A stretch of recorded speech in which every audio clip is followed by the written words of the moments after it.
သက်တော်ထင်ရှားဖယားလက်ထက်ကသာဝတိခေါ်တဲ့ရှင်မြို့တော်ကြီးမှာသာဝတိမြို့ပြည်သားကြီးဘာမြို့ပါလိမ့်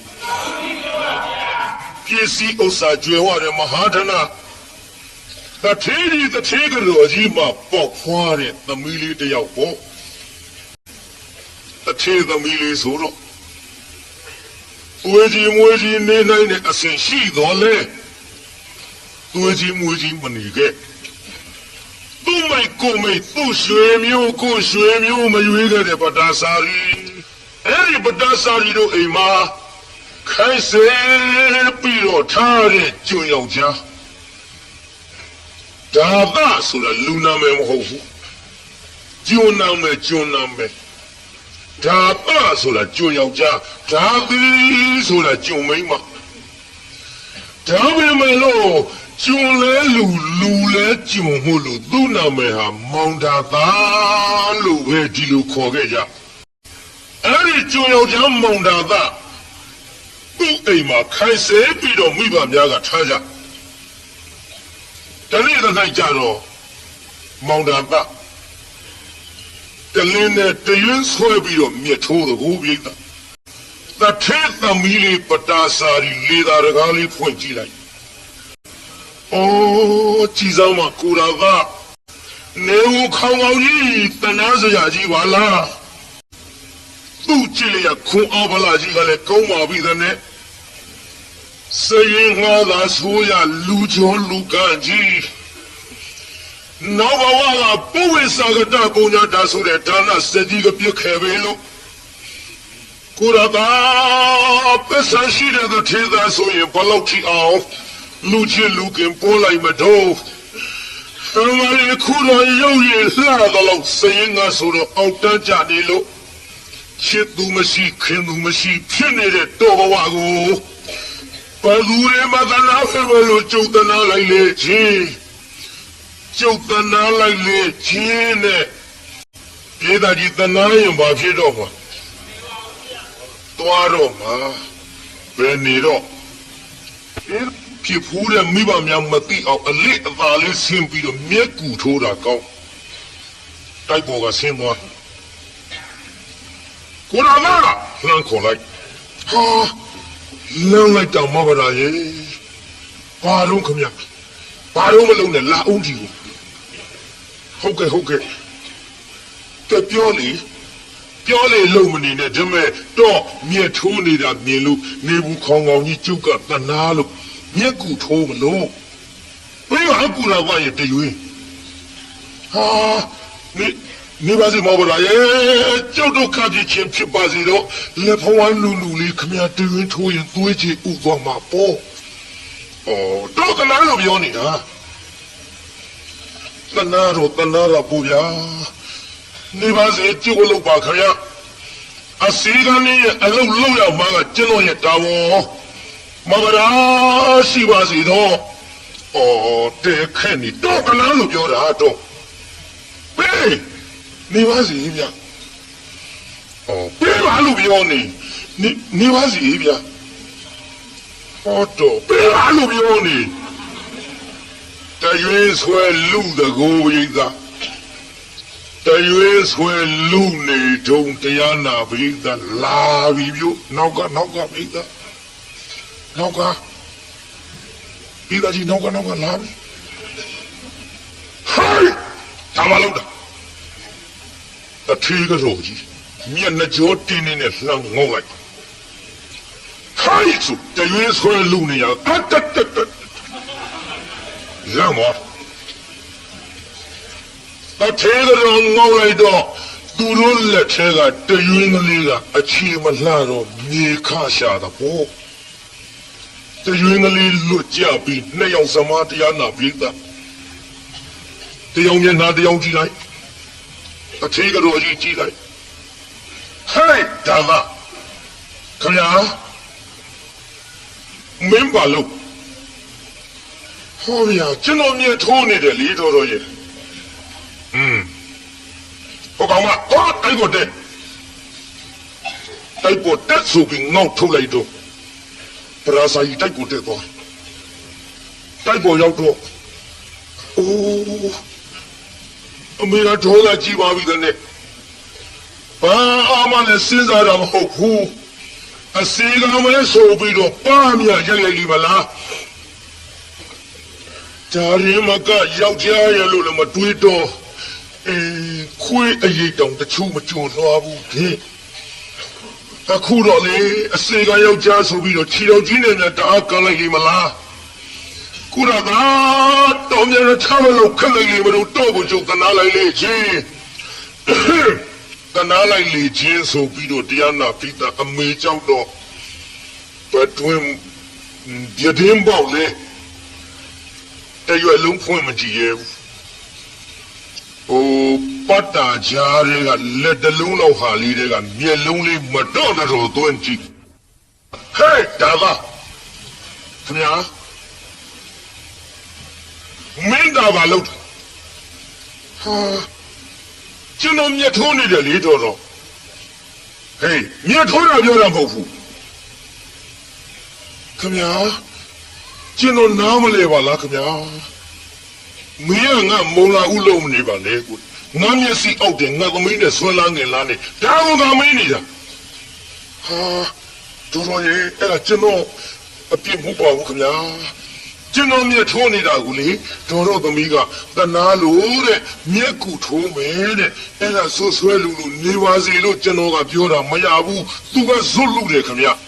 နောက်ငါသမီးနဲ့ဒီလိုတရင်တနီကငါမမြင်ဘူးမင်းငါအိမ်မောကဆင်းတော့ဆိုးတဲ့မိမကြီးဟုတ်ကဲ့ခင်ဗျာမမြင်စေရပါဘူးလို့အဲ့ဒါလို့တာဝန်ခံလိုက်တော့တထေးကတော်ကြီးတိုက်ထဲဝင်သွား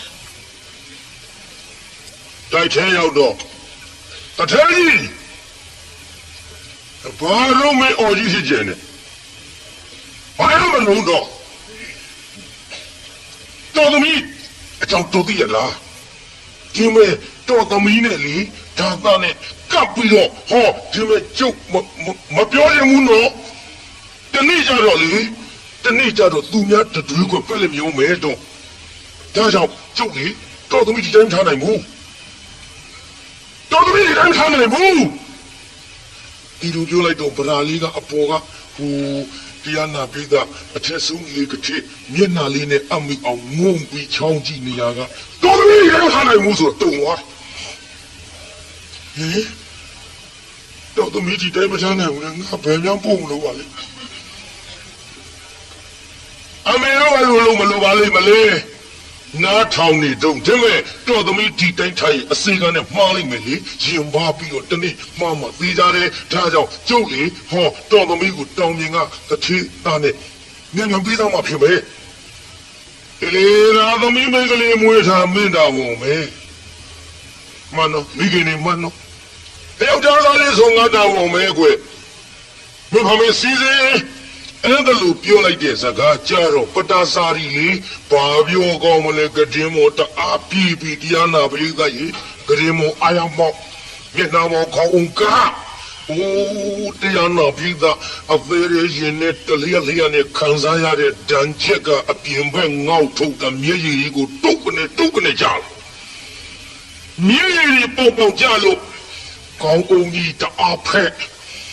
တော်ကြကောင်းအောင်ကြီးဆွင့်ပြေတော်ကြကရင်မော်တယ်လိုက်အောင်ဆင်းလိုက်တောက်တဲ့ခါလို့မယူနိုင်ဘူးကိုရာဘာလို့ရှိရင်ငါလည်းမယူနိုင်ဘူးကိုရာဘာပြုံးပါကြီးဒီကိစ္စတွေတော်သေးရလားဟာလေကိုရာဘာလည်းမနေရရင်ငါပဲရင်သေးပါစေတော့ကိုရာဘာအဘောတနာရကစပြီးတော့ငါမေတ္တာရှိနေမိပြီအဖြစ်ဘူးဒီကိစ္စကိုရာဘာပြုံးပါကိုရတာပြောမှဆိုပြီးတရားနာပရိသတ်ရေနောက်တနေ့မိဘအလေးမောင်ဒါကနေအစီကံတောင်းရဆင်းသွားမောင်ဒါကဒူးဘောကောင်မောင်နဲ့ပေါ်တင်ကလေးကြီးချိတ်လို့ပလွေလေးပါးစပ်ထဲတက်လို့တွေးဟာမဟုတ်တော့ဘူးပရိသတ်အစီကံဆိုတော့ဘာမှမဟုတ်တော့ဘူးပလွေလေးတက်ပြီးမှုန်နေတော့မမရာကအနန္နာရောက်ကိုရတာမူရင်တတ်ထားတဲ့ပလီဆွဲနှုတ်တာတွတ်သူတခါလေ မှောက်ရင်ငိုပြေးသားမှောက်ရင်တက်ပြီးတော့ဆွဲနှုတ်တာတွေး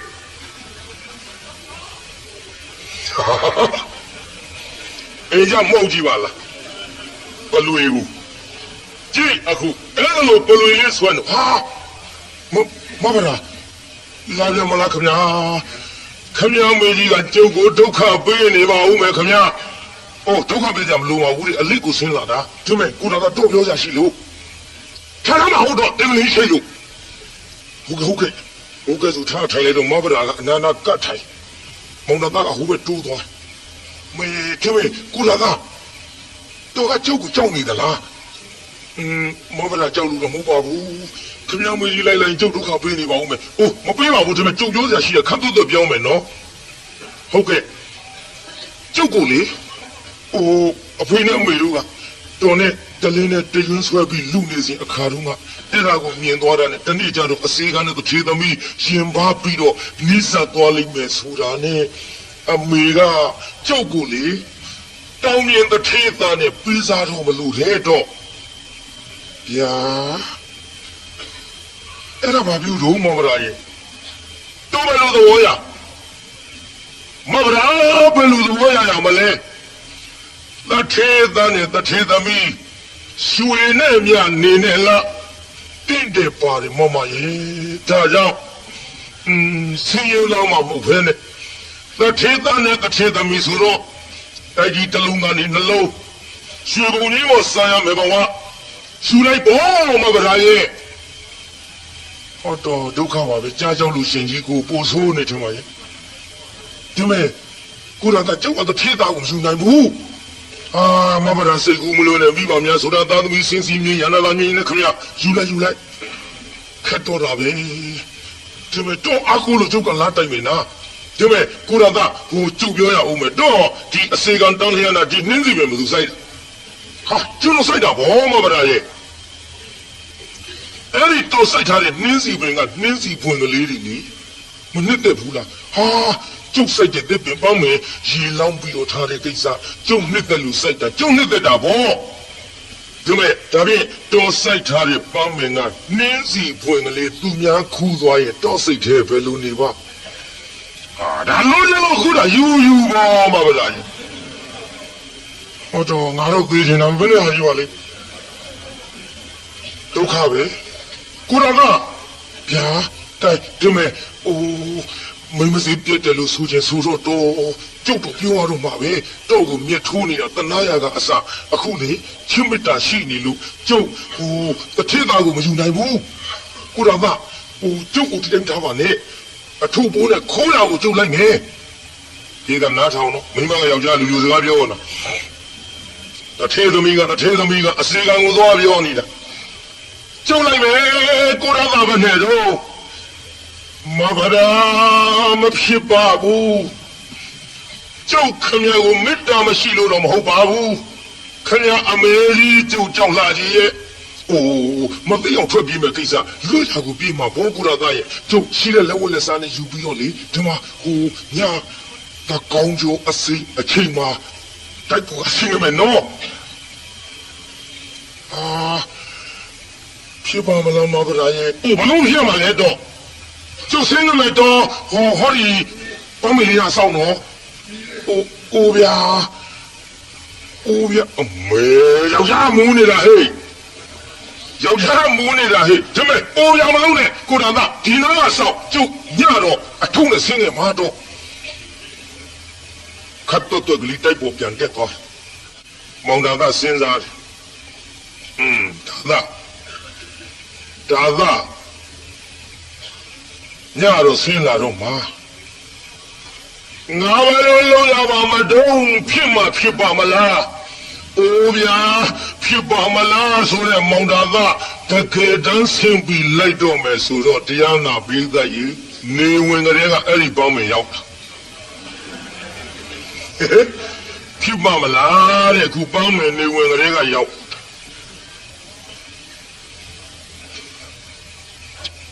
အဆောင်ခိုင်းတဲ့ပေါင်းမယ်နာကထိုင်ဆောင်အဖြစ်ပြီးမောင်းလာမောင်နာကစေဘောလေးကြီးခဲလို့ မဗလာလာရင်မြင်ရအောင်ပေါ့လေမီးလေးဖွာပြမယ်ပေါ့အပြင်းမဲ့မီးဖွာပြတော့လည်းပဲတတိကြော်ကြီးမြန်မာဆိုလို့အစိုးဆုံးလေးနဲ့မီးဖွာပြပြောင်းမှုပဲဆိုရင်ဒီကောင်ဒုက္ခပဲအစိုးဆုံးနဲ့မီးဖွာပြတာမြန်မာဆိုလို့လည်းဖွာရတာကိုကြည့်တရားနာပြီးတော့အဲ့ဒီတိုင်းဆောင်တကောင်ကျိုးအချိန်ကြတော့မဗလာအထုပ်ပိုးနဲ့ဆင်းလာပြီဆင်းလာတော့လေဟေးဟုတ်ကဲ့လားကိုရတာမဗလာပြည်သားကြီးဟိုညဆိုတော့ခိုးပြီးမကိစ္စမို့တိုးတော့ပြောရတယ်ကျုပ်ကတိုးပြောအားရတာမဟုတ်ကိုရတာမဗလာလာခါတော့ပေါ့မဗလာရေသွားကြဆိုပြီးတော့တယောက်လက်တယောက်ဆွဲပြီးတော့လွတ်ရအဝေးလို့ပြေးလိုက်ကြတာတရားနာပြည်သားသာဝတ္ထိနဲ့အတော်ဝေးกว่าတဲ့ဌာနမှာအင်္ဂလိပ်ဆောက်ပြီးတော့နေကြစီတယ်လည်းဝလဲစားလေးတွေနဲ့တဖြည်းဖြည်းစားတော့ဖြစ်တယ်လို့စားကြဒီလိုတူနေပြီးတော့လာကြဆင်းရဲမယ်လို့ပြစ်စစ်ဆင်းရဲမယ်လို့စိတ်မဆင်းရဲတဲ့ဇနီးမောင်နှံဒေသကြီးစိတ်ဆင်းရဲရလားဘယ်ဆင်းရဲမလို့ဒီကလင်းပြီးသားမရပြီးသားကြဒါတွေလည်းခဏပြောခဲ့လို့သိချဲထွင်ပြီးပြောမနေရစေနဲ့စိတ်ချမ်းသာတယ်ကိုချစ်သူနဲ့နေရရင်တချို့သချင်းလေးတောင်ရှိကြရွှေဘုံကြီးကစံကျင်မှုတဲ့ဗျတဲဦးအပြက်ကလေးတွေမှာတဲ့ကာမတတ္တိတွေပေါ့အဲဒီကဆိုကိုချစ်သူနဲ့နေရရင်ထမရင်တော့လာတော့လည်းပြောတယ်လို့ဆိုပြီးမောင်သာသနဲ့မဘာသာရှိတဲ့လက်ဝတ်လက်စားလေးစားတော့ပြီးနေလာလိုက်ကြတာတရားနာပိသနော်တူပြောကြစို့တန်ဒီခတော့မောင်သာသအပါကိုမဘာသာကတူလေးကပြောဘယ်လိုပြောတော့ပိသပြောပါနင်တို့ကလည်းတူလေးကပြောကြတဲ့ကဟိုကိစ္စဆိုတာသိပြီးမောင်သာသဝမ်းတောက်လိုက်ဓမ္မရေယောက်ျားလေးဖြစ်ပါစေဒါယောက်ျားလေးဖြစ်ပါစေနဲ့မောင်သာသဆူတောင်းပြီးတော့လာခဲ့နောက်ကြတော့မိဘသာကပြောင်းအောင်ရေမိဘရထံပြန်ပို့ပါတော့သာသမီမွေးဖွားတဲ့ကိစ္စယောက်ျားဖောင်းစည်းမိမမိနေတဲ့မောင်ကြီးရဲ့သူများတွေပြောတာကြုတ်ကြဘူးလေဒါကြောင့်လေမိမအရင်မှာခေါ်လောင်းပြီးတော့မိခင်ရဲ့မျက်နှာအောက်မှာဖွားမြင်နေတဲ့ကျုပ်ကိုပြန်ပို့ပါတော့ခက်တော်တာပဲမပို့ဘူးဆိုပြန်ရင်လည်းပဲလေတမျက်နှာတရွာထင်းပြီးတော့လိုက်လာတဲ့မိမသားသနာစရာအသွင်းနဲ့မျက်ရည်စာလေးကြလာတော့မယ်လိုက်ပို့ရရင်လည်းပဲတရေကိုထိုင်တရေနာစားရကောင်းဆိုပြီးတော့သူ့မိဘရွှေမျိုးများကငါတပ်ပြီးကြတော့မှာပဲလေသူ့တော့လေလက်ပတ်ပြီးပြောင်းတော့ပါပဲခိုင်းတော့ဟိုမနေ့ကတော့ကြတာဘုံမနေ့ကရောက်တော့လည်းပဲခါတော့ကြတာပေါ့နဲ့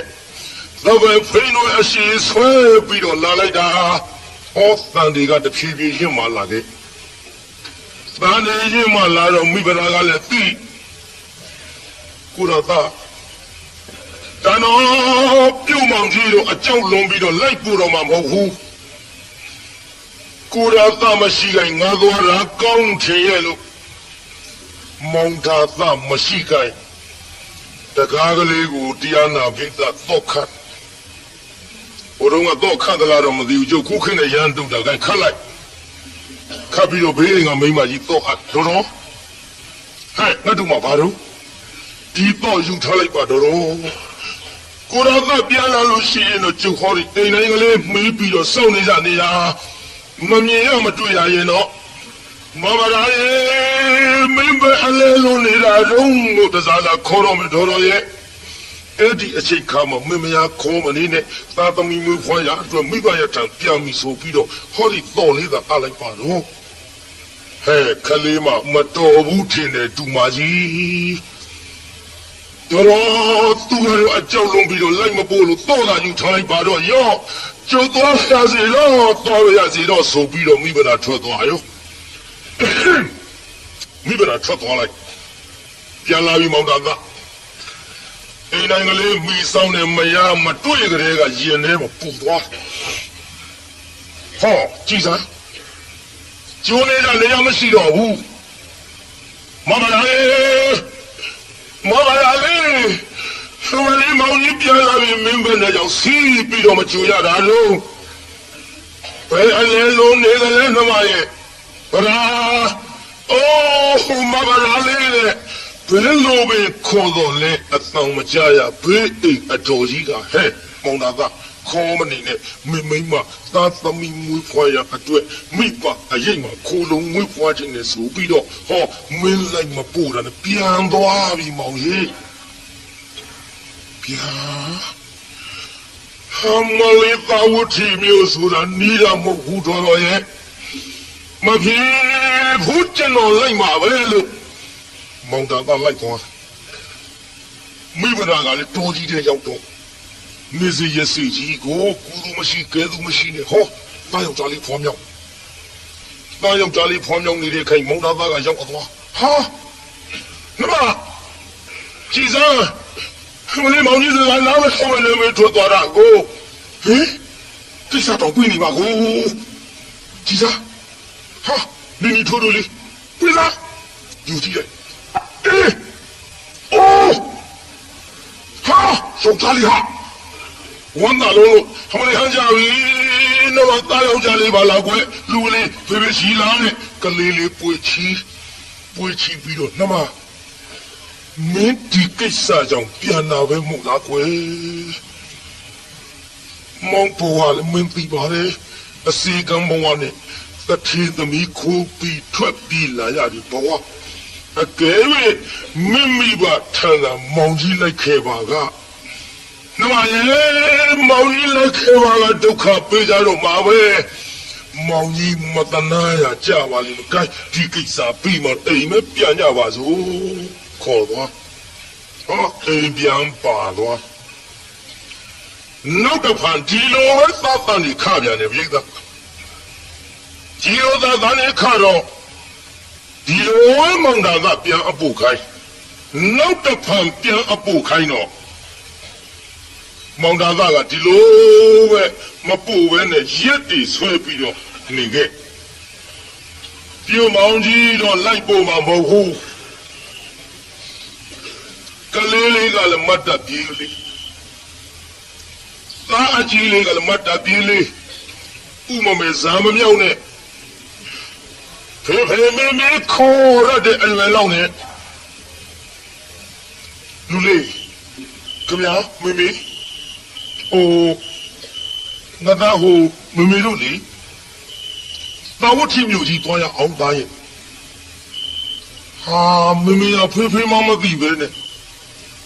အော်ခလိုက်တော့သားရဲ့ဟိုမင်းဖေကလေလိုက်မပို့ဘူးသားရဲ့ဟာဘာလို့လိုက်မပို့တာလဲဗျအော်မပို့ဆိုငါသားနဲ့အမေကပြောရအောင်အမေကလေအခုတဲပုံလေးနဲ့နေရပြီမယ်လို့ဟိုအမေကတထေးသမီးခွဲ့ဗျာ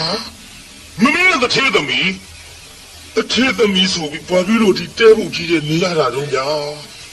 အော်နေရဆိုလူကလေးရဲ့အမေကတထေးသမီးမင်းဖေကဆင်းရဲသားဆင်းရဲငါမင်းဖေကိုမေတ္တာရှိလို့အမေကလိုက်လာတော့မင်းဖေဆင်းရဲတဲ့သူကိုချစ်ပြီးတော့အမေလည်းဆင်းရဲတာဘောဟာခရီးကြီးတော့အားတယ်မိမကြီး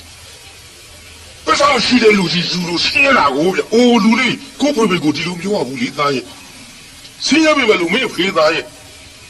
ကြောင့်လေဟောငါသားခုဆင်းရဲပြီမဲ့လို့သာဝတိမျိုးကြီးရောက်တဲ့ချိန်ခါမှာမင်းဖိုးဖွားများလာလေမင်းကိုတိုက်ကြီးပေါ်ထားမှာသားရဲ့ပြီးတော့ဆင်းရုံလေးမြေုံလေးတွေလည်းဝဲပေးလိုက်မယ်သားရဲ့ငါသားအဝစားလှလှပေါ့ပါလေးတွေလည်းဆင်းလိုက်မယ်ဒါကြောင့်ပါဟိုမင်းအဖေပြန်လာရင်လိုက်ပို့မှာမဟုတ်လို့အဖိုးဖွားများထံရောက်အောင်ငါသားလိုက်မယ်နော်ဗျာမင်းဆင်းရုံမြေုံလေးတွေဝဲပေးမှာဟုတ်လားအေးလေဝဲပေးမှာဘောသားရဲ့တိုက်ကြီးပေါ်နဲ့ငါသားကြီးပျော်ပျော်ကြီးနေရမှာဒါဖြင့်သွားမယ် ကျွန်တော်လိုက်မယ်မင်းရဲ့လို့ဆိုတော့ကိုင်းကလေးလေးနှူးနှပ်ပြီးခေါ်သွားတော့အထုပ်ကလေးကောင်းမောတင်းလို့တကားလေးပိတ်ကလေးလေးလက်ကဆွဲလို့လူလေးအမေထုတ်ပေးငါသားကိုအမေညောင်းတဲ့ခါလဲချီမပေါ်တစ်ခါလဲငါသားကချီချီရှောက်အောင်တော့အမေမလဲမင်းရဲ့ညီလေးလားမသိနှမလေးလားမသိနှစ်ကိုတသက်ကြီးမို့ဘာရဲ့သွားကြစို့ဆိုပြီးတော့ဘေးအိမ်အတော်ကြီးတော့အပ်ပြီးအရင်တစ်ပတ်လူပဲထွက်ပြန်လို့ဘုရားကအဲ့ဒီလိုထွက်သွားလိုက်တာတော်ကြီးတဲ့ရောက်သူ့ကုသိုလ်ကံကဆိုခြင်းတော့ကံတော်မှာသွားရမိုးလိုက်လို့ရွာဆိုတဲ့ကဲ့သို့ဟောစနေတော့ရခန်းကငကားကိုဂလုံးဖမ်းတယ်လို့လီလီချမ်းကြီးထားလာတော့မိမရာတိုးကြီးတဲ့မှာတယောက်တည်းကုသိုလ်မရှိကဲသူမရှိနဲ့ကံမစလေးကနေတော့လူလေးမမေဘာသာချင်ခဏနေဦးနော်မမေလေးမေဝင်းကနာလာပြီသားရဲ့ဟုတ်ကဲ့သားရဲ့မင်းမလေးလားနမလေးလားမသိမွေးဖွားရအချိန်ကြပြီနဲ့တူတယ်သားရဲ့အမေမျက်စိတောင်ကြည့်မကောင်းဘူးသားရဲ့ဘာသာချင်နေဦးနော်ဟုတ်ကဲ့မင်းကြာကြီးမနေနဲ့နော်ကြောက်တယ်ဗျာအေးခဏလေးပါသားရဲ့နော်ငါသားဒီနာနေအထုံးနဲ့ကလေးထားပြခဲ့ပြီးခြုံစာကလေးနာရောက်တော့ဟောနားယောက်ျားလေးဖွားမြောက်ပြန်ပြီဗျနားယောက်ျားလေးဖွားမြောက်ပြီးတော့မိုးတွေကလည်းတအားရွာချလိုက်တာပြိဿတာမီသုံးလို့ဒုက္ခဖြစ်လို့အောက်ကလက်သီးစုံလို့ကြောက်ခဲလေးတွေခင်းအဲ့ဒီပေါ်ဒုက္ခလေးတွေတင်းလို့အဲ့ဒီပေါ်အဝေကလေးထားသားငယ်ကလေးအဲ့ဒီပေါ်သိသူ့ခန္ဓာကိုယ်ကိုတော့လေးပဲထောက်လို့ခီမိုးပေးတဲ့ပမာဏသားငယ်ကလေးမိုးမရွှဲရလေအောင်သားကြီးလေးကလည်းအထုပ်ကြီးကောင်းမော်တင်လို့ဘယ်လုံးလိုက်မတုံးပိသအဝတ်ထုတ်ဆိုလို့ရှိသမျှရေတွေကတစိမ့်စိမ့်ကောင်းမော်ကစီကြနှခမ်းလေးများမွဲချမ်းရှာလုံးလို့သားရဲ့မင်းတို့ဒုက္ခပြပြီးသားရဲ့မောင်ကြီးပြုတ်မောင်ကြီးကိုဟာသားအဝေးမောင်ကြီးစကားဝန်တော်မထောက်လို့ကျွတ်ဒုက္ခရောက်ပြီးမောင်ကြီးရဲ့နဲ့ခိုက်တုံးလို့သားမိသုံးလို့စလုံးချမ်းရရှာလုံးလို့ဒီထဲမောင်သားကလည်းတော်ကြီးတွေကပြန်အလားဟာကြည်စားမရှိရဘူးအိမ်သားကြီးတွေတော့ခတ်ထားပါဘောလားတန်တော်သွားပြီးနဲ့တူရဲ့သွားပြီးနဲ့တူရဲ့လမ်းဒုက္ခဖြစ်ကြတော့လေဒုက္ခဖြစ်တော့မချင်တဲ့တော်တော်ရဲ့ကြည်စားပါဗျာဟိုစနေလုံးရခန်းကငကားကိုကလုံးဖမ်းတယ်လို့ဟောလေးဒီကြီးကလည်းထားလာပြီမိုးတွေကလည်းမဲလာပြီဘာလဲမင်းတို့သားမီးတော့လမ်းနဲ့ဒုက္ခရောက်ကြတော့မှာပဲမောင်ကြီးမနေဘူးလိုက်ပဲဆိုပြီးတော့ဟောဓမ္မလေးခါထုံးပြီးတော့လိုက်သွားလိုက်တာကြည့်မြင်ကွင်းမလှဘူးဟာလူလေးဖေဖေလီငါကခဏညောင်းမဲချမ်းလာပြီဟုတ်ကဲ့ဖေဖေအထုံကြီးရဲ့ရည်ရလည်းကျုပ်ပေါ်ကုန်စီးကြတော့ဖေဖေကိုယ်ကြည့်စမ်းမင်းမပဲသွားတော့အမေဟိုးဖေဖေအောင်ကလေးဝေးလေကြည့်စမ်းလာနေဒုက္ခရောက်ကုန်ပြီဒီကလေးကချမ်းသာပြီတခါမိမရရှိပြေးကြည့်လိုက်တော့ခွေးမကြီးပမာဏလေးပဲထောက်လို့အောက်ကကြည့်စမ်းကလေးတယောက်နမကိုရတာပိစာဆိုပြီးကလေးလေးကောက်ကြည့်လိုက်ဟာယောက်ျားလေးပါလားကွယ်အကြီးတဲ့ဒုက္ခဖြစ်နေရတာသားယောက်ျားလေးဆိုတော့ပြုံးနိုင်ရှိနိုင်သေးတယ်ကိုပြိဿဟောမလေးယောက်ျားလေးပါလားနမဝန်တာလိုက်တာဒါပေမဲ့မင်းဒုက္ခဖြစ်တာမောင်ကြီးစကားနားမထောင်လို့မိုက်လာကြည့်လားဟိုမှာကြည်စမ်းသားကြီးလေးနှခမ်းလေးလည်းမွဲလို့ချက်ရှာလာပြီ အေးပပြီးတော့ဒုက္ခရောက်ကုန်ကြတော့မှာပဲကိုရသာပြီးတော့မှရိုက်တန်ရိုက်ပေါင်ကြီးအပြစ်တင်တာတွေနောက်ထားလို့ကျွတ်တို့သားမိသုံးယောက်အချမ်းပြေအောင်လေမြင်းမြေသားလေးဆက်ပြီးတော့မိဖို့ပေးပါတော့အေးရောညီမဒီကလေးယူထားမောင်ကြီးတော့မနော်မကြဘူးခဏလေးရှင်းမြင်းမြေသားရှာလို့မောင်ကြီးမိဖို့လို့ပေးမယ်ညီမရဲ့နေတော့လို့ဆိုပြီးတော့မောင်သာသဓမ္မရူလေးနဲ့ထွက်သွားလိုက်တောင်ပေါ်ကြီးတစ်ခုနာရောက်သွားတောင်ပေါ်ကြီးနာမြင်းမြေသားချင်းချောက်ရှုပ်ပြီးတော့ရှာလိုက်တာဘယ်မှမတွေ့တောင်ပေါ်ကြီးနာရောက်သွားတော့တောင်ပေါ်ပေါ်ပေါက်နေတဲ့မြက်များကတော့ရေစိုးနေလို့တောင်ပေါ်အတွင်းမှာဝင်ပေါက်နေတဲ့မြက်ချောက်ကလေးတွေမီးပွေးလို့လွယ်အောင်ခုတ်မဟဲ့ဆိုပြီးတော့ဓမ္မညာမလက်ကကင်ပြီးတော့တောင်ပေါ်အတွင်းပေါက်နေတဲ့မြက်ချောက်ကလေးတွေလှမ်းနှိုက်လိုက်ဆိုတခါလေမွေဟောက်ကြီးထွက်လာမွေဟောက်ကြီးထွက်လာတာဟေးဟောမလေးဆိုပြီးတော့နောက်ဆုံးနဲ့ကြိုက်တယ်ဘူးမွေဟောက်ဆိုတာဒေါသဖြစ်နေပြုံးနဲ့ကြိုက်ဖြစ်တာမဟုတ်ဘူးခိုးတွေမှုတ်ထုတ်တာဒါကတော့မျက်စိဘာမှမြင်ရတော့ဘူးမွေစိတ်တွေမျက်စိထဲရောက်သွားပြီမွေဟောက်အဲ့ဒါလို့တရားနာပြေးတာဒေါသဖြစ်ပြီးတော့ပြင်းကြီးခွက်လို့ဟေးငါမျက်စိလည်းမမြင်ရတော့ပါဘူးဘာလဲပေါင်းနေမင်းတို့သားမင်းသုံးယောက်ဆံမလို့လုပ်ပြီးတော့ပြန်ရပါမတော့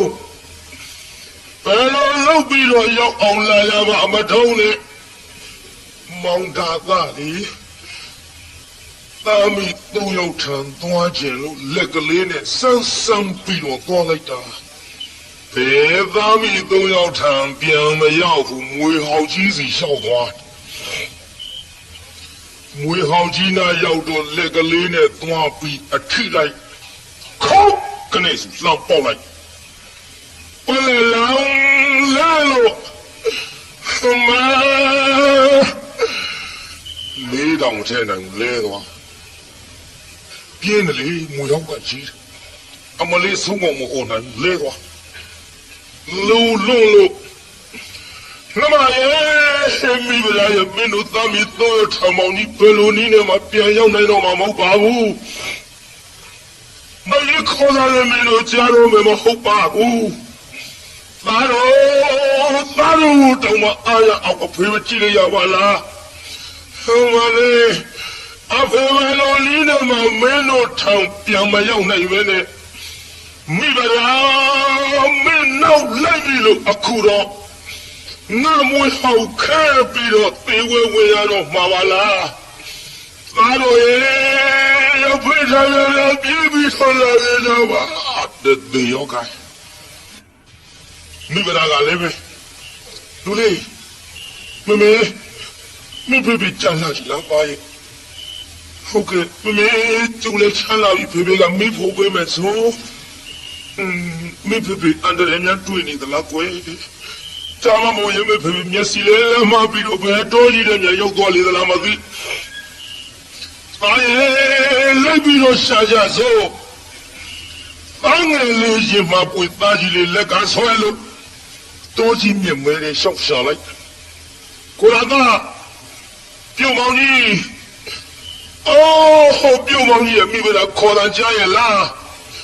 အဲ့လေဦးလေးပါလေထူလိုက်ပါဦးတော့လားမိဘလာအော်နေတယ်ခေါ်နေတယ်မောင်ကြီးရဲ့လူလေးအမေတန်းနေလည်းပြကုန်တော့မှာပါသားကြီးတစ်ဆက်ခေါ်ပါဦးဟုတ်ကဲ့ဖေဖေပြောဖေမြန်လာမျိုးကျွတ်တော်ချာရကလေးခေါ်အဲ့ဒါလိုကလေးခေါ်လို့လည်းမရမိဘလာသားကြီးလေးလက်ကဆွဲပြီးတော့သွားလိုက်တာ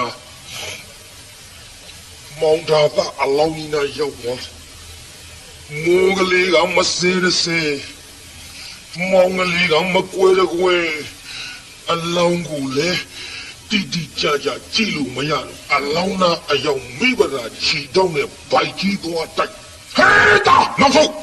နောက်ဆိုကလေးဆွဲလိုက်လူလေးပါအောင်ကြီးမမသိဘူးသားရဲ့ပြောစီကြီးလာအမေတို့လွတ်ရကိုကိုပြီးတော့မဖေရှားကြစို့အလောင်းကြီးထိမိတော့လေအလောင်းမသိမောင်လေးကိုပြိသာသာနဲ့ကောင်းတဲ့ဒုက္ခရောက်ပြီးတော့လာခဲ့ရမိဘသားတို့ကြီးမိုးလေးကလည်းဆဲသွားပြီမောင်လေးကလည်းကွဲသွားပြီလူကလေးအမေတို့ဝဲစီရောက်လို့ပဲစီတွားရမှလည်းမသိကိုရာသားရဲ့ပြုတ်ပေါင်းကြီးမိမလာတို့ဒုက္ခတွေလာကြည့်လို့ပါဦးမောင်ကြီးရဲ့ပြောရင်ဆိုရင်နဲ့ပြန်တွေ့တိုက်တဲ့အလောင်းဆိုတော့လေဟောမောင်ဒါသားလဲနေတဲ့အလောင်းကြီးနာရောက်သွားပြန်မျိုးလှမ်းကြည့်လိုက်တဲ့မိဘသားဟဲ့လူလေးပြားမမေခေါ်မကြည့်စမ်းမင်းသမီးမတာပဲအိုးပြည့်စည်တဲ့လမ်းမှာခရီးပန်းကြပြီးတော့ခလုတ်တိုက်လေမုံမုံနဲ့တိတ်မိုးကြနေတူပါရဲ့ပါရဲ့လာမဖေးတော့ကြည့်ကြစို့တော့ကြည့်ကြစို့ဆိုပြီးတော့အနန္တရောက်ဟဲ့ကိုတော်ကပြုံမောင်ကြီးအဲ့မောင်ရဲ့ကြားနေလေသလားကြည်စမ်းမောင်ခေါ်လို့လည်းမရပါလားလူလေးအဲ့ဒီတော့ထိုင်သားရဲ့ဘာငယ်ကလေးအဝကလေးနဲ့ထွေးပြီးတော့ဘေးနားမှာချကိုတော်ကပြုံမောင်ကြီးမလေးအကွက်တင်ညုံမဲလို့ကြည့်လို့မကောင်းပါလားမောင်ကြီးရဲ့မောင်ကြီးဘယ်လိုအဲ့လိုနဲ့တွေ့ပါလိမ့်မထုံးလို့နောက်ဖဲကြည့်လိုက်တော့တောင်ကိုရှိမြရဟဲ့ဖေးငါချစ်တဲ့ဟုတ်ပါပြီဒီနောက်မလဲတောင်ကိုကြီးနဲ့ဟာလေပြုံမောင်ကြီးမွေးအောင်ခဲလို့သေဝဲပြီချင်ပါရဲ့ကိုရတာပြုံမောင်ကြီးမင်းကခေါ်နေတဲ့ထူပါဦးလို့လားမောင်ကြီးရဲ့မျက်နှာလေးလှမ်းကြည့်လိုက်တော့အိုးမျက်စိတွေကလည်းကွက်မဲပြီးတော့အမလေးမွေးစိတ်ကြီးတူပါရဲ့ပြုံမောင်ကြီးဒုက္ခဖြစ်နေပါဘောလားအသက်မရှိရတဲ့မောင်ကြီးရဲ့အလောင်းတော်ဆက်ဆက်ပါမမြင်ရပါလားမျက်နှာလေးပေါင်းမတင်မဲစီလေးလုပ်ပြီးတော့ခဏခေါ်ဘယ်လိုမှခေါ်မရဘဲနဲ့မိဘကခမငိုရှာတော့ကလေးလေးကပြောဖေခမအိမ်လာကြီးလားထားတော့လေးဖေအမေငိုနေတယ်ဗျာအမေငိုနေတာခရမသိဘူးလားအခုအမေငိုနေတယ်မေကိုထားပြီးတော့ချောပါအောင်တော့လားအဲ့လာကြီးလားခမထားလေးနဲ့လူကလေးမေအဖေလူစိမ်းသားကြီးအိတ်တာမဟုတ်ဘူးတာရဲ့ပထသောအိတ်ချင်းနဲ့အိတ်တာကွယ်မိရလာဟိုမှာတောင်မိုးကြီးမေအဖေမွေဟောက်ခဲလို့အကွက်တင်ညုံမဲ့ပြီးတော့သေဝဲဝင်ပြီလူလေးဆမ်းပြီးသက်မရှိတော့ဘူးအဲ့ဒါလိုလဲပြောလိုက်ပါလေရောကလေးကအလောင်းမပြစ်လေဖေကျွတ်တော့ဘောဝါတို့ရှိလိုက်ပေါ်ပါဗျာမေစီယုံညိုလေးတွေဝယ်ပေးမှာဆိုအဝတ်စားလာလေးတွေဝယ်ရမယ်ဆိုတိုက်ကြီးဘောပြေးလွှားပြီးကစားခြင်းလို့ကြုံရောက်အောင်ပို့ရမှာပေါ့တာရဲ့မရောက်မေပို့ရမှာပေါ့ငါသားတို့နဲ့အမေတောက်ထီရောက်အောင်လို့တွားရမှာပေါ့ဒါပေမဲ့လူစိမ်းခါကြီးတို့တော့မလိုက်ဖိလို့ဦးသားရဲ့ကိုရသာပြုံမောင်ကြီးဟိုလေမိရတော့မလို့ပြီးတော့ဖြေရပါမတော့ဒါကလည်းမကြခဏပဲပြင်မရနာကြွရပါဘောမေလာအလှမဘဝင်းနဲ့ခုံလာကြီးရဲ့ရေတောင်းကမောရေတောင်းကမောငူရှာတကူဤက ကိုရာသာကျုပ်ကလည်းပြီးတော့ဖေးရပါမလို့မောင်ကြီးရဲ့မောင်ကြီးနေခဲ့ပြီးတော့ဟောဒီတော်ကြီးတောင်ကြီးတဲ့တယောက်တည်းလူကလေးဒီလိုငုံနေကြလို့မပြီးဘူးမိခေဖေကိုတစ်ခက်ကလေးတွေချိုးအုပ်သားရဲ့ကလေးကတစ်ကိုင်းလေးတွေချိုးလာတစ်ခက်ကလေးတွေအုပ်နောက်မိမလာကမျက်နှာပွားလေးလွှမ်းလို့ပြုံးမောင်ကြီးနေခဲ့ပြီးတော့ဟောဒီတော်ကြီးတောင်ကြီးတဲ့တယောက်တည်းနေခဲ့ပြီးတော့ဟောရွှေစုမျိုးစုတို့ရဲ့ထံပြန်ရောက်တော့ပါတော့အလောင်းကျုပ်လာပြီးတော့လှလှပပတင်းကျုံမဲ့မောင်ကြီးရဲ့လို့မခွဲခြင်းမနဲ့ခွဲလို့ထရောက်မှထားအမလေးနေခဲ့တော့မိဘတို့သွားပြီးမောင်ကြီးရဲ့လို့အလောင်းကြီးမခွဲခြင်းမနဲ့ခွဲလို့ဟောတာကြီးလေးလက်ဆွဲသားငယ်လေးရင်မှာပွေပြီးတော့သာဝတိကိုမှန်းပြီးတော့လှမ်းခဲ့ရပါပြီပြိဿကုသိုလ်ကံကဆိုးကျင်တော့ချောင်းငယ်လေးတစ်ခုသွားတွေ့ချောင်းကလည်းတရားနာပြည်တော်မှိုက်တရောထိုက်တရောအကုန်လုံးမျောပြီးတော့ရေစည်းကတန်ပါပြီတဲ့မောစရာကြုံမြမှာမို့လားလူလေးအမေလေးငါသားတို့နှစ်ယောက်ကိုဟိုဘက်တခါတည်းမပို့နိုင်ဘူးသားရင်ဟုတ်ကဲ့မင်းဘယ်လိုလုပ်မလဲကျွတ်တော့ဟိုဘက်ဘယ်လိုလုပ်ပြီးတော့ကူရုံမမေရဲ့ငါသားခဏနေဦးနော်ငါသားဒီနာထိုင်မင်းကြီးလေးအမေခဏထားပြီးရေထဲဆင်းကြည့်ဦးမယ်သားရဲ့ဟိုဘက်ရေနဲ့တလားတိမ်တလားဆင်းကြည့်ရေကရင်စိုးလောက်ထိရက်ကန်နဲ့ပြန်လာလူလေးမြက်လာရေဒီအမေရင်စိုးထိရဲ့သားရဲ့ရင်စိုးထိတဲ့ရေတွေကိုအမေပဲလေးရဲ့လည်းငါသားတို့လျောက်တခါတည်းမပို့နိုင်ဘူးတဲ့တော့ငါသားဒီအထုပ်ကလေးယူထားနော်မင်းကြီးလေးအမေဟိုကကန်တော့ပြီးတော့ပို့မယ်သားရဲ့ဟုတ်ကဲ့မင်းပြန်ခဲ့နော်ရေတွေကအော်နေတယ်မင်းကျုပ်ကြောက်တယ်ဗျာရေတွေကတဝဝနဲ့မင်းအော်နေတယ်မင်းကျုပ်ကြောက်တယ်မြန်ပြန်မယ်ခဏလေးပါသားရဲ့မသွားမယ်နော်ကလေးလေးပွေပြီးတော့တခါလေရင်စိုးလောက်ထိတဲ့ရေကိုလော့အောင်လေဘင်းသားထိအောင်ကပ်မပြီးတော့ရက်ကန်နဲ့သွားဟိုဘက်ကန်းစာရောက်တော့အိုးကလေးနဲ့ထွေးပြီးကလေးလေးခြုံစားပိတ်ပြီးတော့သားကြီးလေးကိုခေါ်မလို့ပြန်အလားရေလေကောင်လေးရောက်ပါလေရောတစ်ပင်မောနားနေတဲ့သိန်းစွန်ကြီးတကောင်ကသားငယ်လေးသားတစ်ချေမှတ်ပြီးတအားချီတော့ပါရောရဟောသိန်းစွန်ကြီးမလေးကိုကျိုးနေပါဘောလားပါရဲ့လူလေးအမေစီခုံချရဲ့ပါရဲ့ဘယ်ခုံချနိုင်လိမ့်မလို့အမလေးရဲ့ဆက်သွေးဆက်နဲ့ငါမကြည့်ရပါလားသိစွန်ကြီးဒုက္ခဖြစ်တဲ့မိမကိုနေမသနာလို့တသားလေးခုလို့ချီလာလားဟဲ့သိစွန်ကြီးဟာမလေးငါသားလေးချောက်ရလို့လားလို့လက်မြောက်ချီမြုံနဲ့လက်ခုတ်လက်ဝါတီးပြီးတော့ချောက်လိုက်တာလေဟောကန်းစားထားခဲ့တဲ့သားကြီးလေးကသူ့လက်ရခေါ်တာမှတ်သိစွန်ချောက်တာလက်ရခေါ်တာမှတ်ပြီးတော့ဟုတ်ကဲ့မမေကျုပ်လာလဲမေပြားနဲ့အထုပ်ကလေးကောင်းမော်ရွက်ပြီးဆင်းရောပြို့ဟဲ့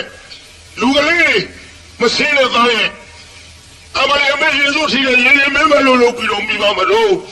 ဘာရဲ့မင်းအမေခေါ်ရမဟုတ်ဘူးသိစုံကိုချောက်တာသားအမလေးမဆင်းနဲ့မလာနဲ့လူလေးရဲ့လို့ပြောင်းရတော့ရေကိုရင်နဲ့ဖိပြီးတအားကူလိုက်တာဟောသားအကြည့်မြုပ်ပြီးအထုပ်သာတွေ့ရပါဗျာခွေရိုင်းလို့ဒီရဲကမနေတဲ့ဟိုဘက်ကန်းစာရောက်တော့ကိုရာသားရဲ့ပြုတ်ပေါကြီးတော့သားရအပါခေါ်လာမောင်ကြီးရဲ့ဆိုရလေကြည်သာကိုတယောက်သေးသေးပါကိုမသွားပဲနဲ့တော့သားရတော့ချစ်လို့ခေါ်လာဟောဒီဒုက္ခမောင်ကြီးပါ အပါခေါ်ပြုပေါင်းကြီးကျုံလည်းမနေရခဲ့ပါစေနဲ့မလေးကျုပ်တို့ခါပြပါဝလာမောင်ကြီးမလေးအမေနဲ့ချောင်းခွဲပြီးတော့တရားကြီးရဲ့အလေးနဲ့ကန်းစားမှာတရားနာပိသငိုးနေတုံပြုံးနေဟောအဖိုးကြီးတယောက်ရောက်လာဟဲ့ခလေးမ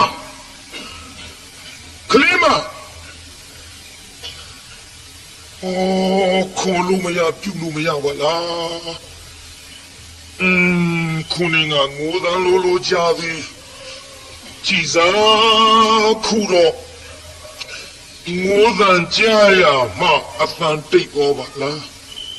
ဟဲ့ခလေးမမျက်လုံးလေးဖွင့်ကြည့်တော့ဟဲ့ခလေးမ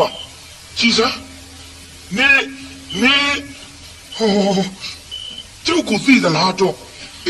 ငါစဉ်းစားနေတာဟဲ့နင်ဗလားမဟုတ်လားဟုတ်ပါပြီတော့အဖေကျုံမိမလားပါဖေဟဲ့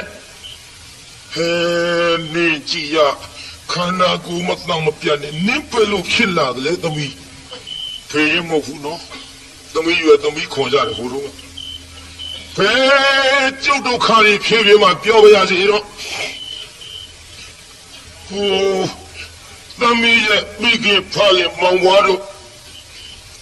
အရင်တော့ငါတို့ကြက်တည်းမပြပြပဲနဲ့တိုက်ကြီးပေါ်မှာပျော်ပျော်ကြီးရှိကြပါရဲ့လားခလေးမနင်ဒုက္ခဖြစ်လာတာနင်ကိစ္စကြီးငါ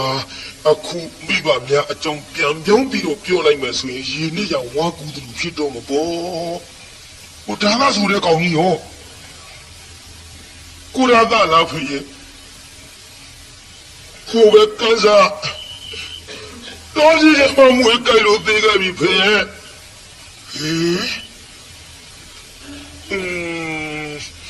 ဒုက္ခပါပဲလားဟဲ့ပြောပါကျုပ်သိချင်လို့ပြောပါဖေမိဘနှစ်ပါးနဲ့မောင်မွားရဲ့အကြောင်းကဲငါသမီးတတိထားပြီးတော့နားထောင်တော့ဟုတ်ကဲ့တတိထားပြီးတော့နားထောင်ပါမယ်ဖေမနေ့ညကမိုးကြီးလေကြီးတိထန်စွာရွာတဲ့သမီးရဲ့အဲ့ဒီမိုးကြီးလေကြီးကြောင့်တွေ့ကြရတဲ့ဒုက္ခကြုတ်ဖြည်းဖြည်းမှပြောရစီတော့မိကနှစ်ပါးရဲ့အကြောင်းကိုပြောပါဖေရလို့ဆိုတော့စနေတော်ရခန်းကငါ့ကိုကလုံးဖန်လို့လင်းကြီးကြီးကထားအလားသာဝတ်ထီမြို့သို့မိုးလုံးကြီးကလည်းအဆိုင်လေလုံးကြီးနဲ့တိုက်လာရောသမီးရဲ့လေလုံးကြီးတိုက်လာတော့သာဝတ်ထီတစ်မျိုးလုံးသိမ့်တုံးလို့ဝါထရံကားတဲ့အိမ်ချူချာတို့မှာတော့ဖာငယ်ကိုဆင်းနဲ့နင်းထားသလိုအကုန်လုံးပြားဝတ်ကြည်မွကုန်တဲ့သမီးရဲ့ငါသမီးတို့ဖာကတထေကြီးများမှာတော့တိုက်ကြီးတာကြီးနဲ့ပျော်ပျော်ကြီးနေတာမှုကြေးလာပြောက်ထလွင်ပြထားမှဖြစ်မရှိပါပဲဘူးသို့တော်လဲကဘာလေမင်းမို့ကိုခွင်လို့အဖေငိုးနေတယ်တိုက်ကြီးပေါ်နေလို့ကြည်တော့ပြောက်ထားမရှိဘူးဆိုဖေးရဲ့ဆက်ပြီးပြောရတော့မှာပေါ့သမီးရဲ့နားထောင်သမီးရဲ့ကဘာလေးမင်းမို့ခွင့်လို့တိုက်ကြီးချီရင်ကဆွဲပြီးတော့ဆွဲသွားတာလေ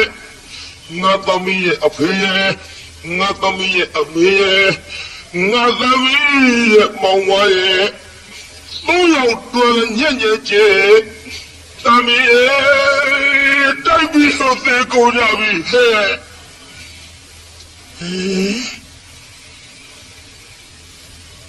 သေကုန်ကြပြီအားဖေရောမရှိတော့ဘူးသေကုန်ကြပြီလားဖေရဲ့သမီးလေးပြောရင်ဆိုရင်လစ်တော်ပြီတတိလစ်တော်ပြီတတိလစ်တော်တော့ဘုရားငါပြုံးမိတာဒုက္ခများကုန်ပြီနဲ့တူရဲ့ဟဲ့ကလေးမဗလားသမီးနဲ့မစီလေးလှုပ်လို့ခေါ်လိုက်မျက်လုံးလေးပွင့်လာတော့ပြုံး ဗရာပြုံးလာပြီပြိဿဟေးသမီးဟဲ့သမီးဘာသမီးလို့ကိုရမဟေးသမီးဖေလို့ဖေသမီးရဲ့ဘာဖေလို့လူကငွေကိုက်သေးဘယ်ဘငောင်းမွေးမှာလို့ဟဲ့သမီးဘာလို့ရှောက်ပြောနေတာတော့ဟောအဖေဒီခါမှာဖေဒီခါမှာကျုပ်ပါလေပြောမိတော့ဖေရဲ့ကျုပ်မိဘမောင်ဘွားတိုက်ပြီလို့သေုံနေမှာကအမလေးကိုရသာဟိုပဲကန်စားမွေးကြိုက်လို့သေခဲ့ပြီဖေရဲ့ကိုရသာနဲ့သားနှစ်ယောက်ရတယ်ဖေရဲ့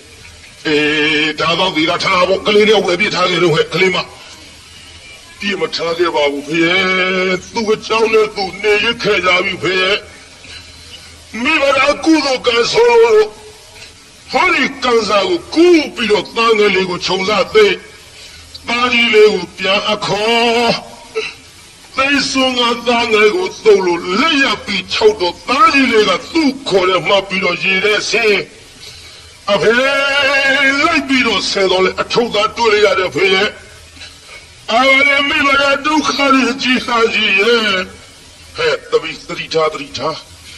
ငါသမီးသနာအကြီးရဲ့တားတော့နေငါမပြောရှင်ပါဘူးလို့ပြောရသားနဲ့သတိထားသမီးသတိထားဆိုဝီဒီမရပါဘူးနောက်တစ်ခါကြည့်တဲ့လှဲ့နဲ့ပြုံးလာပြန်ပြီဟင်ကိုရတာ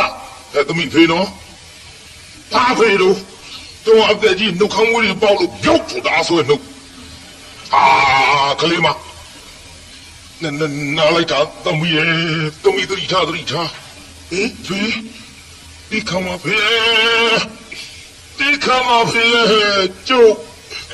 နောက်တစ်ခါကြည့်တဲ့လှဲ့အဖေ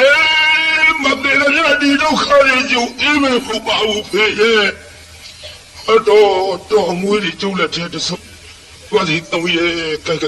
သမီးသတိထားနော်ဟဲ့ဒီမှာတာဝတီမျိုးမှာရွှေကြီးမျိုးကြီးတထေးကြီးရဲ့သမီးမို့လို့ငါသမီးတွေဘယ်သူမှပြစ်ထားမယ်မဟုတ်ဘူးငါသမီးသတိထားလို့ပြောရင်ဆိုရင်လည်းဖိုးကြီးရင်ဝင်တဲ့ကနေပြီးတရားနာပြီးတော့ဖြတ်ချုံမတရ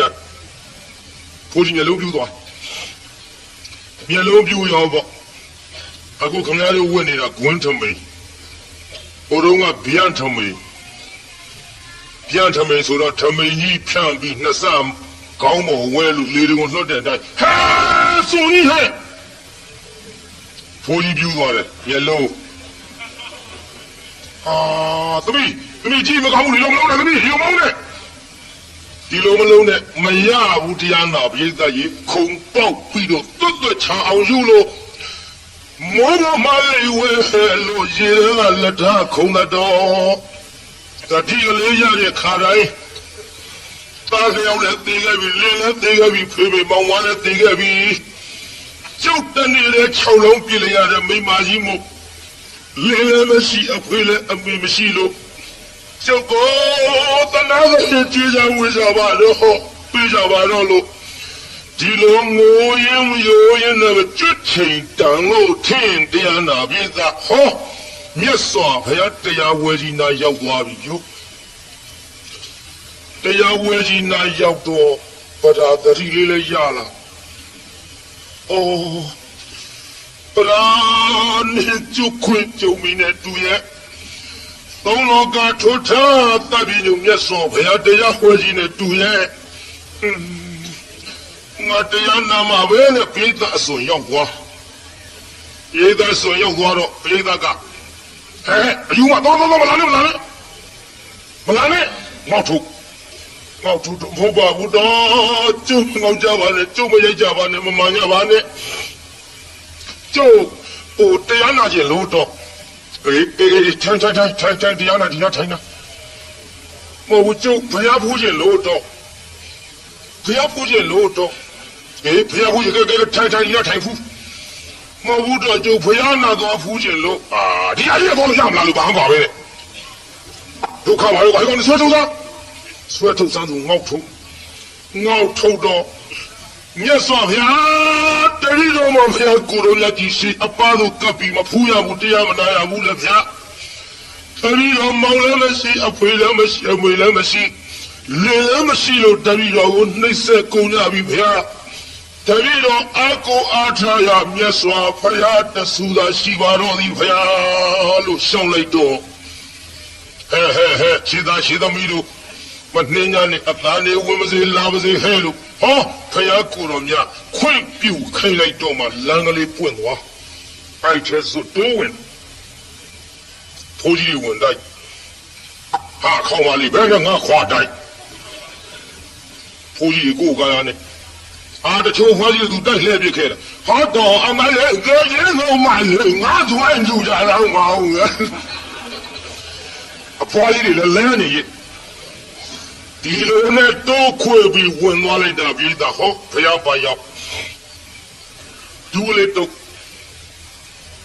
ရသော်ဗျာဒီတော့မဒုက္ခကြီးကြောပါဗျာချေတော့ချောင်းလုံးပြည့်လေရတယ်မိမပါဖျားလို့ဖျားလျှောက်တော့ဟဲ့ခြေသမီးသတိထားလို့အနာမတက်ကသံဃာကစလို့ဒီကဲသူအဖေသေးလို့အမေသေးလို့လင်းသေးလို့သားသေးလို့ရွှေရင်းမျိုးတွေသေးလို့ငိုခဲ့ရတဲ့မျက်ရည်တွေစုထားရင်မဟာသမုဒ္ဒရာလေးစင်းမကတော့ဘူးဟဲ့ဒီလိုဖိုးသေးဝါသေးရိုးတွေတောင်းနေပုံလို့ဆိုတာလို့ခြေသမီးသတိထားဒီကဲသူလင်းနဲ့သားတွေသေးလို့ဘုံမာတော့ငိုခဲ့ရတဲ့မျက်ရည်စုထားမယ်ဆိုရင်ဖြင့်ဟဲ့ခြေသမီးမဟာသမုဒ္ဒရာလေးစင်းမြောက်မကတော့ဘူးဘယ်နဲ့ကြောင့်သတိမေ့လျော်နေပြီတနည်းလို့မြတ်စွာဘုရားကိုယ်တော်မြတ်ကြီးကဟောမဟာသမုဒ္ဒရာသူဇလံပရိတကံတရောဝါသူဇလံအနဘကံဒုက္ခေနဟာဘုထသန္တရတသောစတော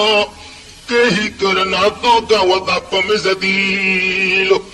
အဲ့ဒီအနောက်မတက်ကဒေသနာပြလိုက်တဲ့တရားနာပိသ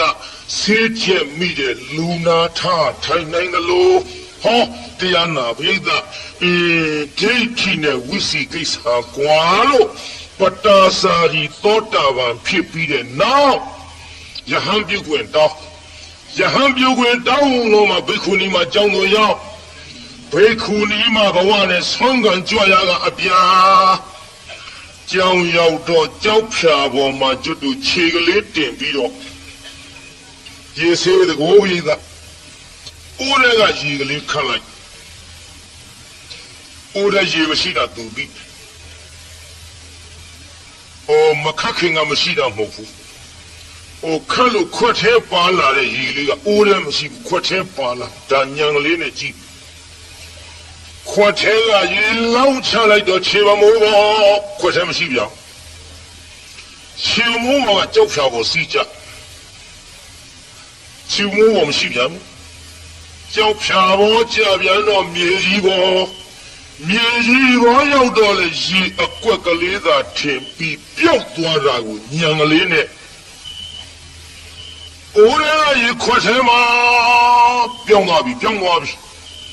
ခွက်သေးကရေခြေမမိုးပေါ်မှာခြေမမိုးပေါ်ကရေကြောက်ဖြာပေါ်မှာကြောက်ဖြာပေါ်ကရေမြေကြီးပေါ်မှာမြေကြီးပေါ်ဟောကြပြန်တော့လေတဲရွေနဲ့စိတ်ပြီးတော့ပျောက်သွားတော့အကွက်ကလေးသာထင်ရသဖြင့်အနိစ္စပါတကားလို့နောက်တစ်ခါထပ်လောင်းပြန်တော့ရှေ့တစင်တိုးပြောင်းနောက်တစ်ခါထပ်လောင်းရှေ့တစင်တိုးပြောင်းသွားတာမြင်လိုက်တော့အနိစ္စသတ္တဝါရီဟောရီရေခွေပမာဏရွေနဲ့ရွေလျောပြီးတော့သိချင်းနဲ့အဆုံးသတ်လို့သံတရားမှာချာလေပြီးတော့ဇာတိမပြတ်သမျှဒီဒုက္ခတွေအိမ်နိုင်ကြပါဘူးလို့ညာကလေးနဲ့ရှုလို့အနိစ္စကိုသုံးသပ်နေသောခါဘုရားကိုယ်တော်မြတ်ကဟဲ့ခြေသမီးသင်ကြားနာမှန်းနေသင်ပြောတာဟုတ်တယ်သင်လို့တာမမှားဘူးဟဲ့လို့ဩပါကရောင်ကြီးတော်နဲ့အကူကြီးပေးပြီးတော့တရားနာပိသရေမြတ်စွာဘုရားကခြေသမီးဒီကဲ့သို့ခန္ဓာနာယုတ်တို့ရဲ့အဖြစ်ပြက်ကိုညာနဲ့ရှုဆင်ခြင်းသောပုဂ္ဂိုလ်သည်တရက်ပင်နေရတော့လေအသက်တရားနေရတော့သူထက်မြတ်သည်ခန္ဓာနာယုတ်တို့ရဲ့ဖြစ်ပြမှုကိုမဆင်ခြင်မဲနဲ့妹妹了，婆婆单单的皮的罗啥，皮的罗多比了你打的瓦米亚子，塞的呀呗，你呀多嘞，这人你呀多读了我们呀夫妻的米喽，俺这个都觉得那没家的皮，我打啥的车的嘛的，啊，那我公看会。巴拉的面跟追你，而哈德们的道路，阿达我公开为是很大马西阿西，皮吉皮亚下里罗的哩。